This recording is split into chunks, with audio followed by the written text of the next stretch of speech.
মার্কিন president Donald Trump গাজায় বোমা হামলা বন্ধের আহ্বান জানানোর পরেও উপত্যকাটিতে হামলা করেছে ইসরায়েল।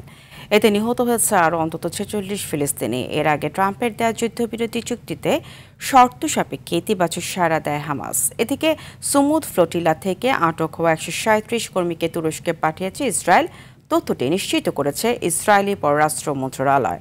আরও জানাচ্ছেন ইমতিয়াজ আহমেদ। মার্কিন প্রেসিডেন্ট ডোনাল্ড ট্রাম্পের গাজা শান্তি প্রস্তাবে হামাসের আংশিক সম্মতির পর গাজা যুদ্ধ বন্ধের সম্ভাবনা দেখা দিয়েছে।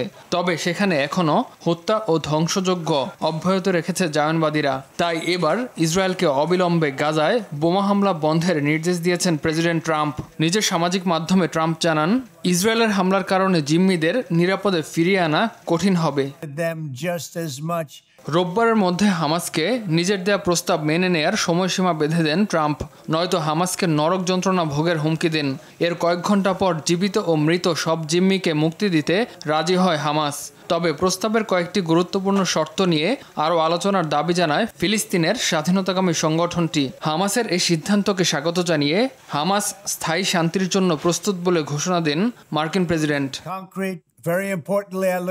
ইসরায়েলি গণমাধ্যমগুলো বলছে, ট্রাম্পের ঘোষণার পর ইসরায়েল বাহিনীকে শান্তি প্রস্তাবের প্রথম ধাপ কার্যকরে পদক্ষেপ নিতে বলেছে ইসরায়েলি প্রশাসন। উচ্চ পর্যায়ের সেনা কর্মকর্তাদের সঙ্গে এ নিয়ে আলোচনা চলছে বলেও নিশ্চিত করেন ইসরায়েলের সেনাপ্রধান ইয়াল জামির। হামাসের শান্তি পরিকল্পনায় সম্মতি দেয়াকে স্বাগত জানিয়েছে বিশ্বমহল। গাজা যুদ্ধ বন্ধ করতে সহযোগিতার জন্য হামাসকে সাধুবাদ জানিয়েছে মিশর, কাতার, জার্মানি, ফ্রান্স সহ বিভিন্ন দেশ। এই সুযোগকে কাজে লাগিয়ে গাজায় চিরতরে শান্তি প্রতিষ্ঠার আহ্বান জানান জাতিসংঘ মহাসচিব অ্যান্তোনিও গুতেরেস।